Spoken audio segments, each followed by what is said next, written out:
இப்போ கெரியர் அப்படின்னு பார்க்குறப்போ, உங்களுடைய தொழில் ரீதியா அப்படின்னு பார்க்குறப்போ, துலாம் துலாத்துல போய் கேது உட்கார்ந்திருக்கு அப்படிங்கிறப்போ, கெரியர சரி பண்றதுக்கு சொல்லும். பயங்கரமா ஸ்ட்ரெஸ் குடுக்கும்.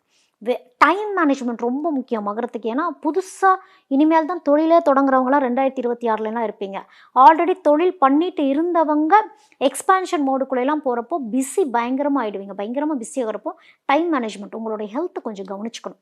ஹெல்த் கொஞ்சம் ட்ரெயின் அவுட் ஆகுற மாரிலாம் இருக்கும். ஒரு புதுசா ஒரு கையில ஒரு அத்தாரிட்டி வருது அப்படிங்கிறப்ப ஹேண்டில் பண்ண முடியாமலாம் போகும். உங்களுடைய ஸ்டேட்டஸ் அப்படியே ட்ராப் ஆகுற மாரி இருக்கும். அப்போ டூ மச்சா எதையும் எடுத்துக்க வேண்டாம். ஒரு நாளைக்கு இவ்வளோ தான் செய்ய முடியும்னா, நீங்க டைம் அழகா செக்ரிகேட் பண்ணி மேனேஜ் பண்ண உங்களுக்கு தெரியும். ஏன்னா ஆப்பர்ச்சுனிட்டீஸ் குவியும். அந்த ஆப்பர்ச்சுனிட்டீஸ எப்படி எடுத்துக்கணுங்கிறத நீங்க பார்க்கணும்.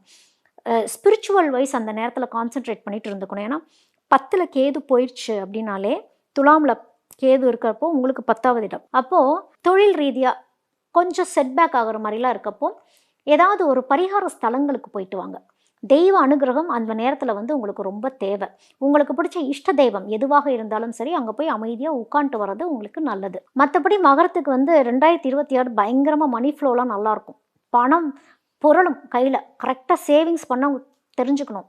மேசிவாக இருக்கும். பயங்கரமான ஒரு ஜம்ப்பாக இருக்கும். எப்படிங்க, கொஞ்சம் 2 வருஷத்துக்கு முன்னாடிலாம் மகரத்துக்கிட்ட காசே கிடையாது.